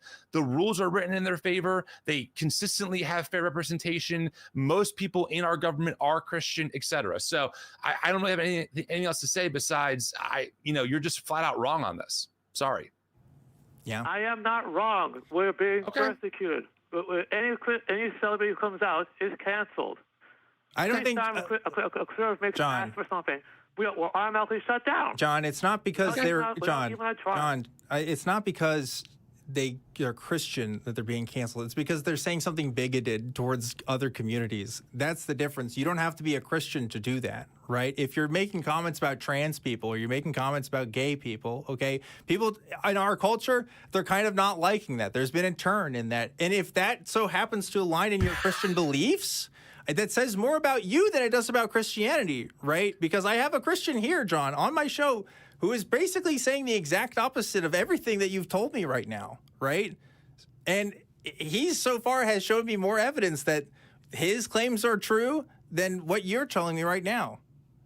So I don't know. I'm kind of leaning on Tim's side here. I mean, with all, John suffers from what I call it ACPEC, the American Persecution Complex. American Christian Persecution Complex. Canada, so that's what makes it even more it's also in Canada as well. There's some people there as well. But I mean, again, like, with all due respect, John, you can do whatever you want, but I don't buy it. Or are you going to speak to each other? John, go ahead. I'm listening. Go ahead, but you're on your last red flag here. I'll tell you that. Let me tell you something. There is no conservative at all. I guarantee there's not a country in the world that's holding LGBT people back. I cannot think of a country more free than the United States. Are you serious? LGBT, black people, whatever. Yes, I'm John. serious. All we're asking for is that people respect the rules. John. You can't go into the wrong place. I really don't know why that's so hard. Because here's why it's so hard for you to understand, because you're not a minority group, right? And I'm making a presumption here. I don't know your racial background or anything else like that, but like in the sense of talking about, your publicly known identity, something that if you're a trans person, is not something that you can just cover up and pretend isn't there, right? For example, you're going to be publicly judged and mocked for that. If you're a Christian, nobody's going to know about that in general until you start talking about it. That's the difference, right? There's people who publicly have been I don't want to say canceled, but really have been absolutely been taken opportunities away from them to have a better life because that they're queer, because that they go against the normative Christian sentiment. And that's been demonstrated time and time again. You're talking about these big shows that you think are mocking Christians. And yeah, I guess I can see from one perspective why you might feel that way. But which is worse, a Super Bowl show that maybe pokes some light fun at some people's religious beliefs, which again, I don't even think is true, or people who have been so marginalized from society that they have higher rates of self-harm, higher rates of general integration, right? Like, it's just data, dude. This is just data. I don't know. It's just freaking data. I don't know what else to tell you, John. Yeah, I'm not sure what to say here. No, I mean, two things. How can we forget the $1 billion ad campaign he gets us at the Super Bowl and also at the Olympics? Yeah. Okay. And they ran those ads. I also want to point out something. Someone in the chat made a good point. I want to be very clear. One of the reasons why I get so frustrated whenever, especially Western people in Canada or the US, make up this narrative that Christians in these countries are being persecuted, is because it actually takes away from real people of religious traditions actually being persecuted across the world. Because yes, it is true. There are Christians who are persecuted for their faith. There are Muslims. That is a real thing. Other parts of the world are not nearly as tolerant as other countries. So whenever I hear some of the most privileged people in the country complaining because someone who they like said something homophobic and the free market decided that they don't want them in that place anymore, which, I mean, isn't that just capitalism, baby? Right? To hear people say that's persecution actually makes light of people who are actually persecuted for their religious beliefs in other parts of the of the world. So, with all due respect to John, I don't really have much more to say besides like, you can believe whatever you want, but the data doesn't lie. And so far in this conversation, no data has been presented to counteract what we've both presented here. Yeah. John, I'm going to go ahead and let you go. But I think... Thanks for calling, John. It takes a lot of guts. I appreciate it. Yeah. I don't know. I don't think there's anything more to be said. I think we've made our piece on that. And gosh, there's other folks that are wanting to call. Still want more? Come on. You want more? You want to keep going? I only talked to two calls because the vegan one doesn't count. Okay. Let's go here. This is a good one here. This is Jack from Michigan. Jack, you are live on Truth Wanted. What's going on? Hi. So I guess like with everything that we've talked about, like, with the Olympics and like, I guess like the Christian privilege or whatever. So I've looked at, so Tim, I've been following the New Evangelicals for a little while here and there. I know you guys stand against Christian nationalism, but like, what, in your personal opinion, I know because it depends on who you ask, but like just you specifically, how would you describe Christian nationalism, I guess? Yeah. Great question. In a nutshell, it is a specific brand of Christianity that's usually conservative that believes it has a right to shape culture and politics. So the belief is America is or was a Christian nation, and that Christians like these particular people have an obligation to kind of take back the country and make it Christian again.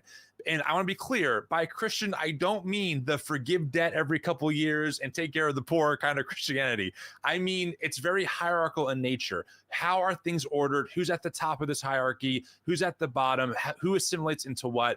And usually, whether they realize it or not, they're drawing on some form of white supremacy. So that's what it comes from. One of the most common expressions of that today, like in our cultural moment, is called the Seven Mountain Mandate. Okay, this is a belief popularized by the New Apostolic Reformation. Lance Wallnau is the person who kind of popularized it. And again, there's a whole world and universe here, but it essentially says that, hey, God has given us a mandate to take over the 7 mountains of culture. So I don't know all 7. It's like government, business, the arts, entertainment, finance, family, and there's one more, culture, something like that. And so the belief is that people like these Christian nationalists are being called by God. And we cannot forget this, friends. And this goes back, I was talking to Kelly behind the scenes about this a little bit, about what drives what. Is it the theology, or is it the politics that drives the theology, or theology that drives the politics? This is one of the reasons why I'm not totally sold on any definitive answer, because there is a theology that animates the belief that God has called us to take dominion over society and to make it Christian again, to maybe usher in the reign of Christ or the end times, or to make America godly again. So that's what we're talking about. It's not just a Christian advocating for a belief based on their personal conviction that might have a common value that like me and Dan share, right? Of like, hey, we want healthcare for all of our neighbors. Dan might get there differently than I do from a belief standpoint, but it's a common value. Christian nationalism advocates for exclusively Christian nationalist ideals, like, for example, Doug Wilson, one of the most terrifying in my opinion, who has told me that he wants to put Christ is Lord in our Constitution. Yeah. That's a real thing he's told me. That's an exclusive claim that then cuts out. There's no value that Dan can find to find common agreement that would say, yes, that's a good idea. So it really is about Christian supremacy ultimately. Okay, good points. I definitely agree with you. I do lean more on the conservative side, but yes, I agree with you. I strongly disagree with a lot of Wilson's attitudes. Like, even though there might be a couple things here and there that I agree with, that doesn't mean like a vast majority of what he says. I mean, almost anybody, you can find at least one thing that they agree with that you're like, okay, I agree with that, but your main message, I ditch that, or I reject that. Yeah, no, right. Yeah, I agree. I mean, like,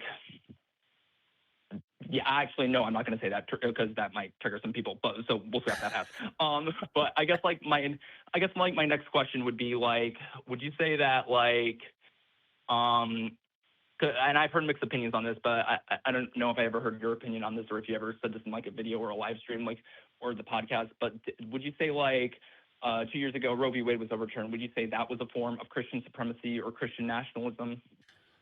Yeah, just two quick things here. And I love this call, Jack. This is awesome. And by the way, I want to be very clear. There's a world of difference between a conservative and a Christian nationalist. Okay, just to be very emphatic about that. They are not the same. Russell Moore is a good example of a conservative Christian who would probably hold conservative views, but would also not be a Christian nationalist for a litany of reasons. So I want to just acknowledge that I don't think that you're a Christian nationalist because you might hold more conservative views than I do. That's totally reasonable. To your point, Roe v. Wade was overturned because of a Christian nationalist agenda behind the scenes, putting certain justices in front of Trump. There's a famous picture of Trump having the term is called, well, you know this probably, Jack, but maybe not the rest of the audience, having having hands laid on him by all of these different leaders, these worship leaders and these pastors, right? This is like a way of them saying, hey, we know that you're going to do what we need you to do. And part of that is overturning Roe v. Wade. So I don't know if the actual justices themselves are all Christian nationalists necessarily, but certainly the funding, the groups that push for it, the people that push for Trump to get in office were absolutely animated by the belief or the beliefs of Christian nationalism. And for anyone who wants a source on this, Andrew Whitehead, a great sociologist, I have him on my show at once a month, wrote a book called American Idolatry that really is a great icebreaker or foundational primer for what Christian nationalism is and isn't.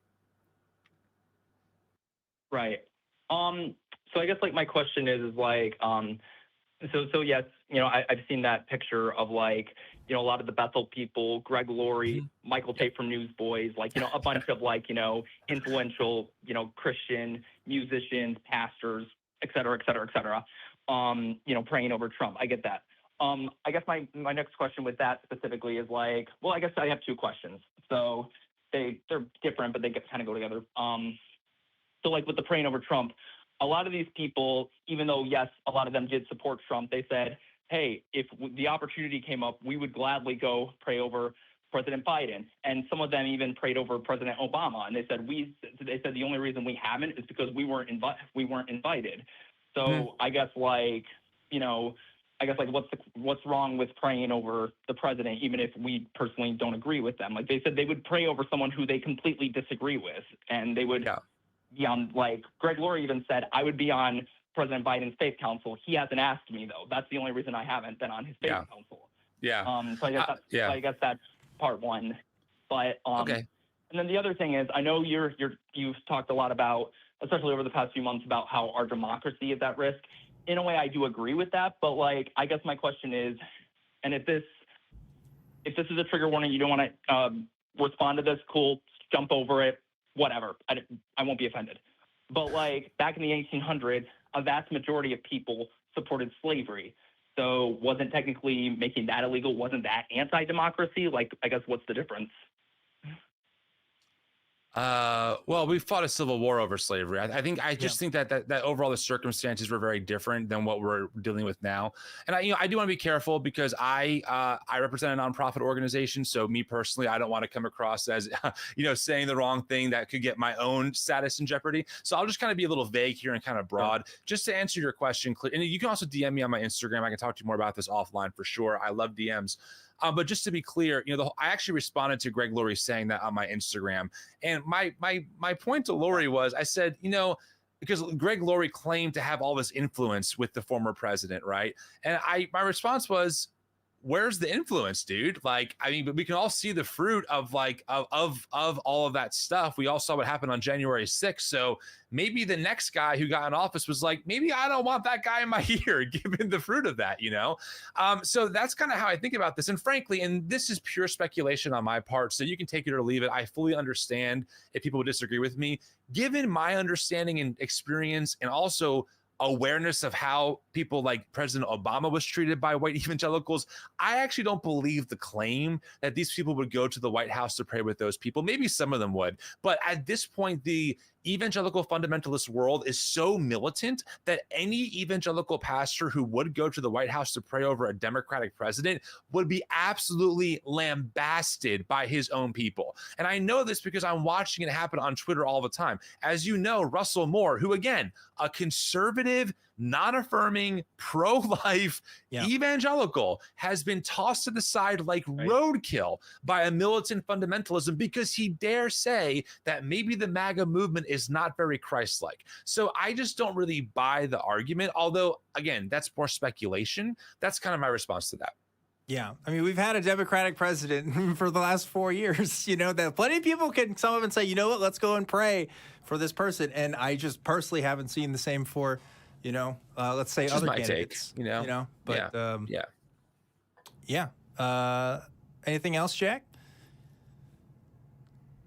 Yeah, I guess I don't know. So I don't know. I definitely get it.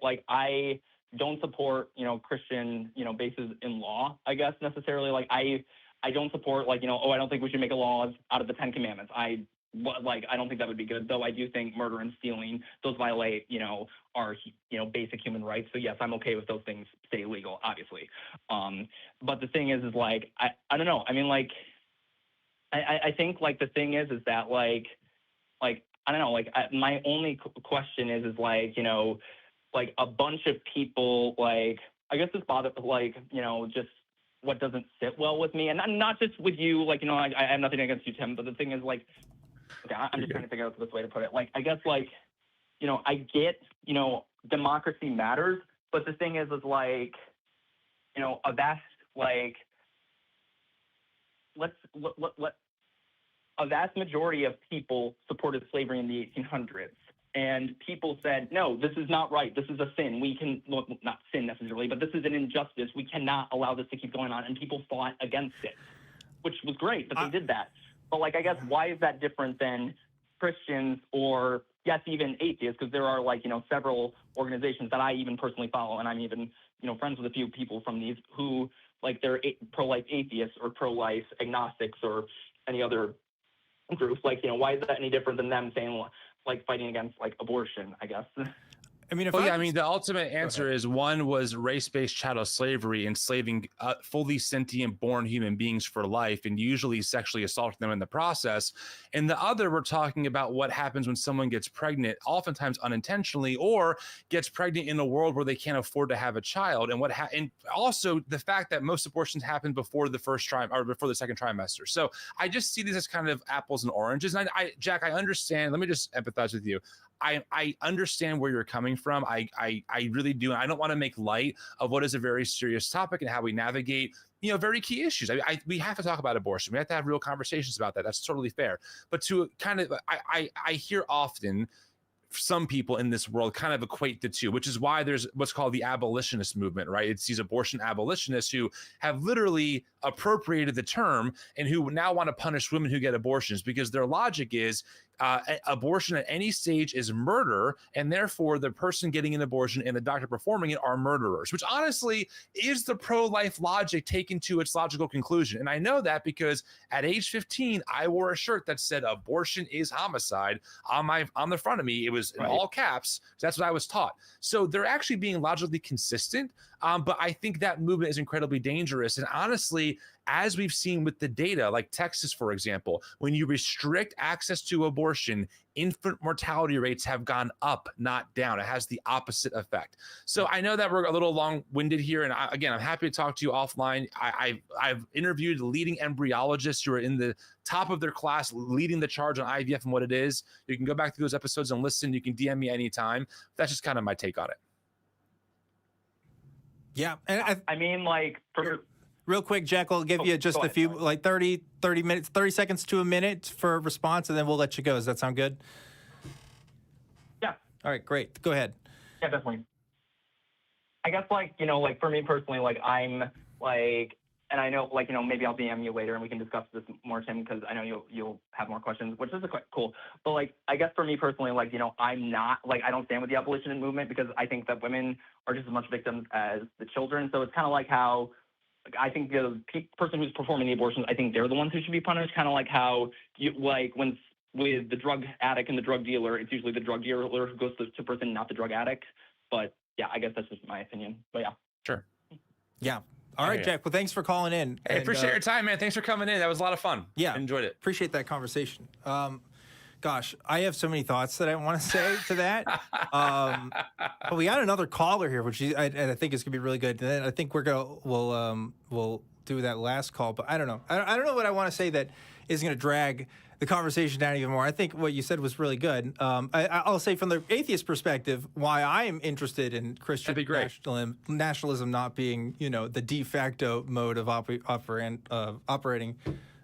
Is purely just because I'm not a Christian anymore, right? So what Christians think about how they should be organizing my life is not what I want to happen, right? I don't want to have to go to a school that puts more money into making sure that the 10 commandments are put up rather than the kids being safe from school shooters, right? I don't want to live in a country where women can't get access to the healthcare that they need, or that trans people can't get access to the healthcare that they need, or that gay people can't adopt the children that they want because the adoption agency doesn't want them to. Sometimes morality isn't the democratic consensus, and sometimes action has to be made in order to rectify that.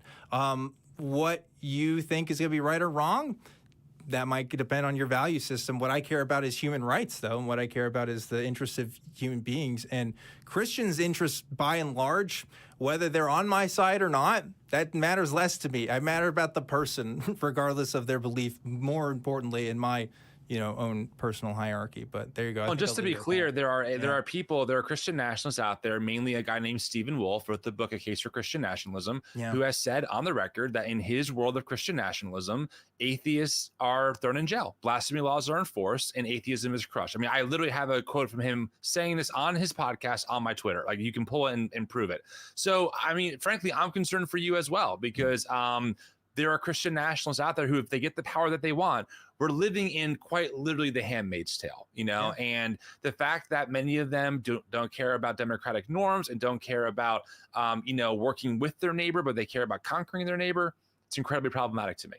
Yeah, I would hope that programs like this wouldn't exist under Christian nationalism, I think. No, definitely not, so dude. It'd be blasphemy laws. It just, 100%. Wouldn't happen, right? Yeah, exactly, because of blasphemy laws, because of lots of other things there. But anyway, we should get on to this other call here, because we are at the tail end of the show. But I have a really awesome super chat I got to read out from Rogue Show 296, who just gave $100. Thank you so much for that. And I think sound the air horn. Yeah, exactly, right? Continuing conversation from last week, I think he said, "Hey, Dan, my username on I won't read it out loud, on chess.com is this, and I sent you a friend request on there. Fight me, damn it." And then he said, "Hey, Tim, I'm sorry I didn't have a topic you could touch on. I did, however, want to ask, how does your faith tie in with your leftist views? I'm a lefty too." I think you've already kind of explained that to some degree, but if you want to address it, sure. No, I mean, I don't really have much to say. I think that ultimately I want to love my neighbor well. And I think that things can be both individual and systemic. Evangelicalism doesn't have the lens for systemic issues. That's why they deny systemic racism, systemic injustice, which is really a form of individualism, and it's more Western. Anyway, my point is that, for me, they're very compatible in many ways. Now, when it comes to things like loving enemy, for some people that might not be very compatible, but for me as a Christian, that's where I would separate, so there's definitely some differences there too. Yeah, for sure. And again, like I said last week, I'm on chess.com, ObjectivelyDan. You can add me. I'll play games. I'm a terrible chess player. But I've only gotten into it in the last few years, and I'm still not good, but it is kind of fun. So, yeah, let's take this other call here, and then we'll try to wrap things up after that, I think. We got Lee calling in from Illinois. Lee, you are live on Truth Wanted. What's going on? Hello, Dan. Hi, Tim. I'm vacationing here in Illinois, originally, from Canada also. Nice. I've had a chance to do some traveling by train over the last couple of weeks. Had a chance to start chatting with a guy who is also on a train. He turned out being a Presbyterian pastor, and we talked about all kinds of things for hours and hours. And one thing we talked about a little bit was common values. And I know that as a Catholic, my human rights were always a very important thing to me. And even now, I'd say I hold on to humanist values even more strongly than I do my atheist perspective. And I think it's important to work together with these common values. So my question is, why shouldn't we allow our national borders to be more fluid in order to enable all humans to move wherever they need to go to make better lives for themselves? I'm 100% with you. I talked about this. I don't know if I talked about this on Truth Wanted. I think I talked about this on Talk Heathen. I think last time this topic was brought up, but I am absolutely, I mean, personally, and the atheist community of Austin doesn't, let me volunteer to talk about every single political policy I'm interested in, but I am super pro borders myself. I definitely think there's more conversation need to be had in that area. I think what I don't want to say radicalized me, but what really turned me on to it was a book called Open Borders, The Science and Ethics of Immigration by Brian Kaplan.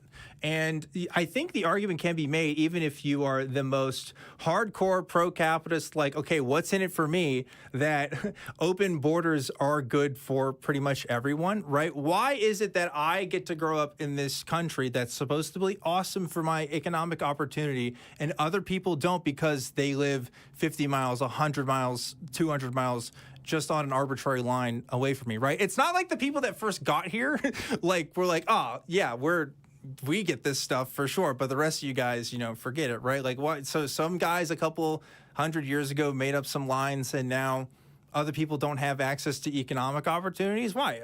Why not? Why not come here? And just like, life in general, obviously, I hold the idea of being an American more in the spirit rather than the legal documentation of it, right? At least that old idea of, hey, there is something that can be made here, a better life that can be made if you try hard, right? I wish that was still true, but unfortunately, we do have limitations on what kinds of people we let into this country and how we benefit from them, right? Specifically, we do let some people in, but only if we can, make sure that they're not sending too much money away, right? And they still have to, be integrated in our system in some way. And yeah, it is sort of a ethnocentric kind of understanding of the world and also just of economic, policy in general. Because the truth is, we also prosper because we take advantage of other country systems that aren't as developed or don't have the same kinds of opportunities and resources that we do. So yeah, I'm with you there. I don't know, Tim, you probably feel the same way, or maybe not. Maybe you're like radically like, no, we need to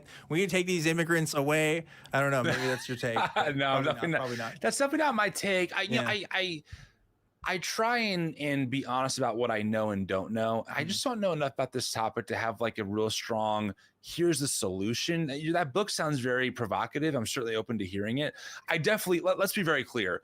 The current white evangelical push about closing borders is so baked in propaganda. The idea that Mexico, quote unquote, isn't sending their best is just not true. I mean, the Cato Institute has done the research on this. Undocumented immigrants are half as likely to commit crimes as actual native born, citizens, et cetera. I mean, this whole narrative that we see from Tucker Carlson, it's bullshit. Let me just start there before I say anything else. Yeah. And even things like fentanyl, it comes from people trying to cross the border legally, almost all of it, because it makes sense. If you're going to smuggle drugs, you want to use citizens, right, to do that. So anyway, I say all that because so much of this is just baked in with propaganda. But I don't really know the solution. It's complicated. Systems are complicated. Humans are complicated. There's a lot going on. Of course, I think we need some kind of border reform. We need to be able to fund this stuff to make the system more fair and just and seamless. I think that we should legalize all undocumented immigrants in America so they can start paying into the tax system and actually have worker protection. So I'm in favor of all of that for sure. It's a shame, though, that this conversation for so long has been hijacked between great replacement conspiracy theorists who are using it to promote KKK level talking points about how, the deep state is flooding our system to replace us, which, by the way, Turning Point USA and other groups actually promote from their platforms. And I know that because I've been to these events. So that's not the take, but I don't really have a solution or like, oh, well, the new policy should be open borders or reforming the borders. I just don't know. I need to do more of a deep dive, frankly. There you go. Lee, satisfied with that answer? Yeah, I've always been confused, even when back over 10 years ago when I was Catholic, and just the importance that now a lot of Christians, but probably a lot of atheists too, put on keeping a border secure, keeping people out. But for Christians, it just never made sense to me when I was a Christian. Yeah. Where borders, just national borders, are so made up. I agree. I would think, what would Jesus do? And it wouldn't be keep starving people out of our country. It would be feed them. I agree with you. If I was a Christian again, I would be the first to cite the fact that, look, Jesus was an immigrant, right? According to the gospel accounts, particularly in Matthew, right? That Jesus himself was received in a homeland that was foreign to him. So does it not make sense that in the Christian ethos that we should also similarly open ourselves to others and not let the political strifes of entities and people that we're never going to meet and who don't necessarily care about our well-being interfere with our interaction in daily lives? And I'll tell you, I live in Texas, so I've grown up with that kind of, let's be honest, racism most of the time, right? This idea of too many migrants coming in, that's kind of hidden behind, just a concern, right? And I love the people here that are undocumented that I've gotten to know, because they're the ones that are really risking themselves just so they can live their best lives here. And like, what's more American than that, honestly? Like, why not let people who want to, get the best opportunities for themselves do that? Why should I be the one to say, like, hey, actually, you can't be here because some laws say that you can't, and that's it, I guess. Go home to wherever, if you even have a home. Yeah, it doesn't seem humane to me. I'm not a big fan of that. Yeah, it's really tricky because obviously, and let me just clarify, I'm kind of out of my depth a little bit here, meaning I don't feel as confident in saying that the next few statements are based in hard facts. But my understanding is that the idea of current nation states is kind of a new concept in the scheme of world history. Like even World War I really reshaped a lot of how we understand nationalism and like what it means to be a nation and a people. And so a lot of what we're talking about is just so foreign to the world that is coming from the world of Jesus and like, the ancient Middle East, etc. And so I do think about that too. Like on one hand, I think about if, being a Christ follower is a radical calling, as I believe in many ways it is, we are called to welcome the immigrant and to welcome the foreigner. I mean, there's pretty strong commands there, despite whatever a nation would be or wouldn't be doing. At the same time, I also recognize that we live in a very different world than the world of Jesus. And so what do we do with that, right? Because we do live just in a different cultural context. I mean, I would never agree with Paul when he says slaves obey your masters. I'd be like, no, thanks, Paul. Like you shouldn't do that. I would never be like, look, guys, the Bible is clear. Slaves shouldn't obey their masters. I would say, no, I disagree with Paul on that. So I'm kind of always in tension with like how I negotiate parts of the text and how I kind of bring some to like, yes, I think I should be doing that versus others where I'm like, I don't think that's really applicable anymore for our current cultural moment. And when it comes to immigration, I'm just still trying to figure out what's the best path forward that respects the immigrant and welcomes them while also making plenty of room for people who are also here, at the same time. Obviously, no one wants anyone coming into their home or whatever country to do harm. We all agree there, right? So like, how do we do these things as ethically as possible for the sake of the migrant and also for the citizen? I just think it's complicated, frankly. Yeah, I have a lot to. I don't know. We could go on all night about it, but I really think, again, that book I mentioned by Brian Kaplan, I think really kind of started that conversation for me. Yeah, let's check it out. In terms of like, I mean, he makes a very strong economic case, but also an ethical, moral case as to why the modern system of national borders is detrimental to human flourishing, and why that it's something that we should ultimately, if not completely abolish, severely reform. And that really kind of changed my opinion on it and got me more interested. But for now, Lee, we are getting towards the tail end of the show. I am going to let you go. I'll let you give one last piece. Any final thoughts you want to give us before we let you go? No, that's it for now. Thanks, Dan. Thanks, Tim. Great. Thanks. You, Lee. And I got some super chats I need to read. I got Frankenstein, who is a member for 2 months, gave $10. It said, fantastic show. Truly. Thank you. Thank you for donating. I'm glad folks are really liking what we got today. And then Rogue Show also donated again, gave $10 and said, the Christian nationalism in this country is reminding of me of V for Vendetta, which, that's true. I think, Handmaid's Tale personally is the go-to literature for this one, right? Can't say much more than that. So, anyway, so Tim, we are closing things out. I want to thank you so much again for being on the show with me. I've really, really enjoyed the conversation. I hope you did. Ton of fun. Oh Right? My God, I'm with you. I feel like we could pull so many of the threads that we started tugging on. Maybe for a round two at some point. Maybe Who knows? another time. But if people want to find you, where should they go? Yeah, anywhere that the New Evangelical name is pretty much us. So on YouTube, we have a channel here, the New Evangelicals. On Instagram, the New Evangelicals. TikTok, Twitter, Threads. We have a podcast as well. So we're pretty active on all platforms. We post 3 times a week for podcasts and YouTube now. So a lot of content, a lot of interviews, a lot of response, all that kind of stuff. Cool. Awesome. And hey, folks, because Tim told me he was plugging the link before, welcome to Truth Wanted. Hope you liked it today. Feel free to stick around. And of course, thanks to everybody who watched the show tonight. Please remember, of course, liking and subscribing helps make the channel grow, and comments as well. Remember the comment for this week, the challenge that we have is, because I almost forgot, when is a bad time to break up?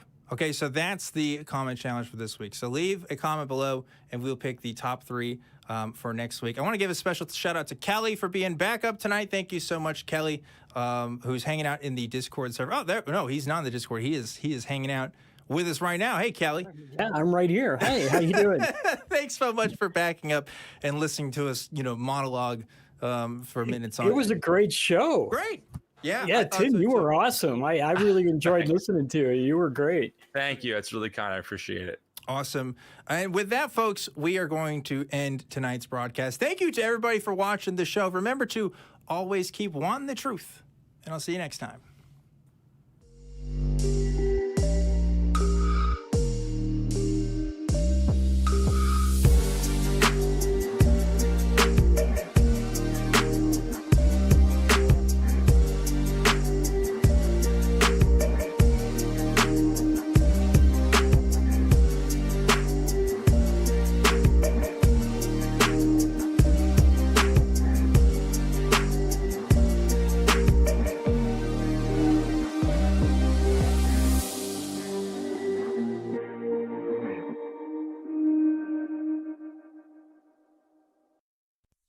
Watch the non-profits and join the hosts in the live chat. Visit tiny.cc/ytnp.